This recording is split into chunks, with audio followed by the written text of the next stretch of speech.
wabarakatuh. Kami kelompok 2 akan membahas mengenai General Standard Auditing atau standar umum audit yang berlaku di Indonesia. Jadi saya akan membahas mengenai definisi standar audit dan penetapannya serta bagian-bagian dari standar audit. Kemudian akan dilanjutkan oleh rekan-rekan saya yang akan membahas perincian dari standar audit. Kita mungkin pernah atau sering mendengar istilah GAAP dalam akuntansi, di mana GAAP adalah singkatan dari Generally Accepted Accounting Principle atau prinsip akuntansi yang berlaku umum. Sedangkan dalam auditing disebut dengan istilah GAAS yang merupakan singkatan dari Generally Accepted Auditing Standard atau standar audit yang berlaku umum. Standar audit adalah aturan-aturan dan pedoman umum yang digunakan oleh akuntan publik yang terdaftar dan bersertifikat dalam mempersiapkan dan melaksanakan pemeriksaan laporan keuangan. Generally Accepted Auditing Standard disusun oleh American Institute of Certified Public Accountant pada tahun 1947 dan diadaptasi oleh Institut Akuntan Publik Indonesia pada tahun 1973. Standar audit yang disahkan dan ditetapkan oleh Institut Akuntan Publik Indonesia terdiri dari 10 standar dan dirinci dalam bentuk Standar Perikatan Audit atau SPA yang merupakan penjabaran lebih lanjut dari masing-masing standar yang tercantum dalam standar audit.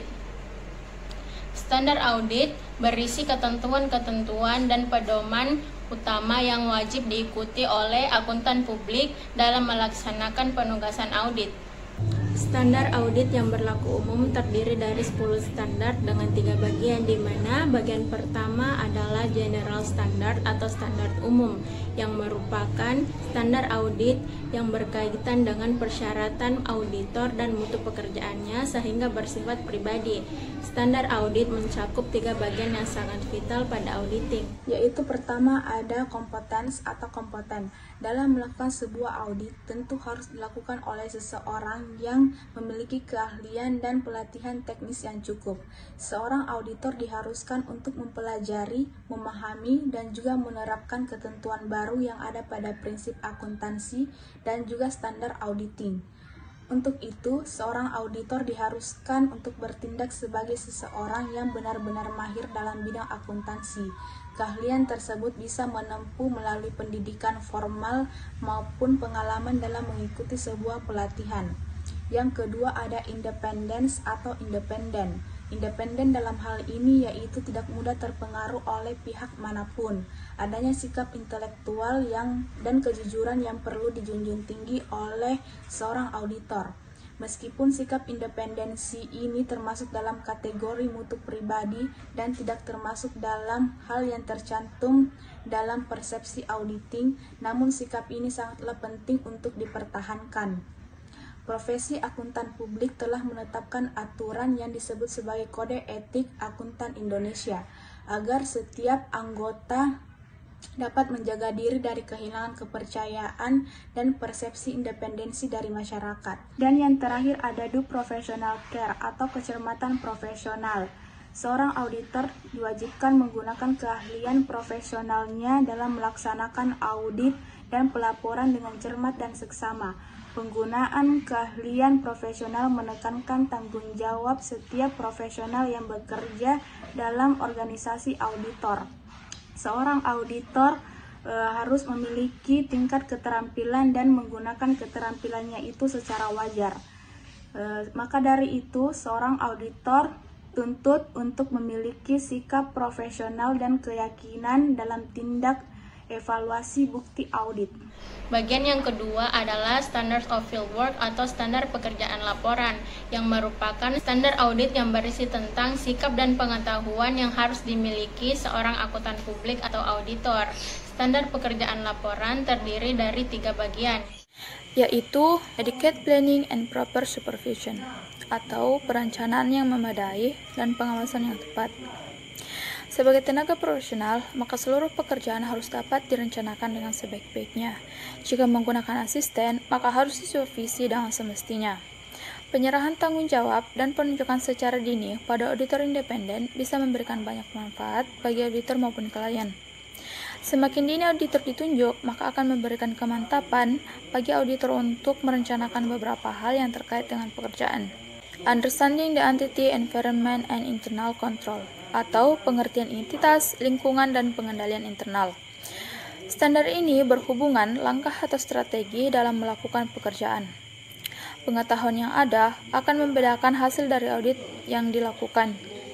Tak hanya memperhatikan standar auditing saja, pemahaman yang memadai atas pengendalian internal sangat dibutuhkan untuk merencanakan audit dan menentukan sifat.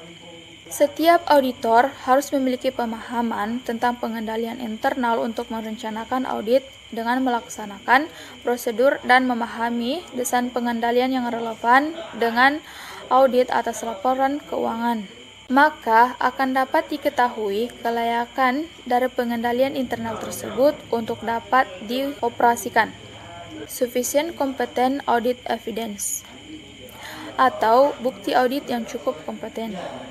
Standar ini merujuk pada bukti audit yang berkompetensi harus didapatkan dari inspeksi terhadap pengamatan, permintaan keterangan, dan konfirmasi untuk dasar yang relevan, sehingga dapat menghasilkan pernyataan pendapat dari laporan keuangan yang telah diaudit.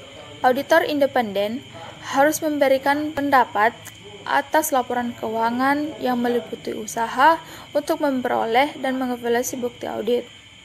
Tindakan ini bersifat sangat variatif atas pengaruhnya terhadap kesimpulan yang ditarik oleh auditor independen untuk memberikan opini atas laporan keuangan yang diaudit. Auditor harus dapat menyimpulkan keseluruhan audit terhadap kompetensi bukti dengan objektif, relevansi, ketepatan waktu, dan kelengkapan bukti lainnya. Dan bagian yang terakhir adalah standards of reporting atau standar pelaporan, di mana mengharuskan auditor untuk secara eksplisit menyatakan apakah laporan keuangan yang telah disajikan secara wajar dan sesuai dengan ketentuan yang berlaku. Dalam melaporkan hasil audit, auditor harus memenuhi 4 standar pelaporan, yaitu laporan keuangan sesuai dengan standar audit yang berlaku secara umum. Laporan keuangan sesuai standar audit yang berlaku secara umum harus digambarkan dalam perusahaan sesuai dengan finansial. Standar audit ini harus dinyatakan sesuai dengan fakta. Kalaupun tidak sesuai dengan fakta, maka harus memberikan kesesuaian dengan hal finansial perusahaan atau laporan keuangan. Dalam prinsip akuntansi mencakup konvensi, aturan, dan prosedur yang dibutuhkan untuk membatasi praktik akuntansi. Konsistensi dalam pengaplikasian standar audit yang berlaku umum. Seorang auditor harus konsistensi dalam pengaplikasian. Jika tidak konsistensi, maka penerapan akuntansi pada periode sebelumnya. Seorang auditor dituntut untuk independen dalam bidangnya agar memahami laporan keuangan perusahaan. Pengungkapan informatif. Kecukupan pengungkapan informatif pada saat laporan keuangan harus memadai. Laporan keuangan saat audit harus dinyatakan sesuai dengan isi, susunan, bentuk, dan catatan laporan keuangan. Seorang auditor juga harus memastikan laporan keuangan yang dilaksanakan saat audit terlaksana dengan baik, sehingga informasi yang didapatkan saat audit laporan keuangan sesuai dengan fakta atau kesesuaian dalam perusahaan. Pengekspresian opini. Laporan auditor harus disajikan secara menyeluruh. Apabila tidak disajikan secara menyeluruh, maka harus dipertanyakan. Laporan auditor ini bertujuan untuk mencegah penafsiran seorang akuntan terkait jika apabila akuntan tersebut memberikan dokumen laporan catatan tertulis, maka akuntan tersebut ada kaitannya dengan laporan keuangan yang dilaksanakan oleh auditor.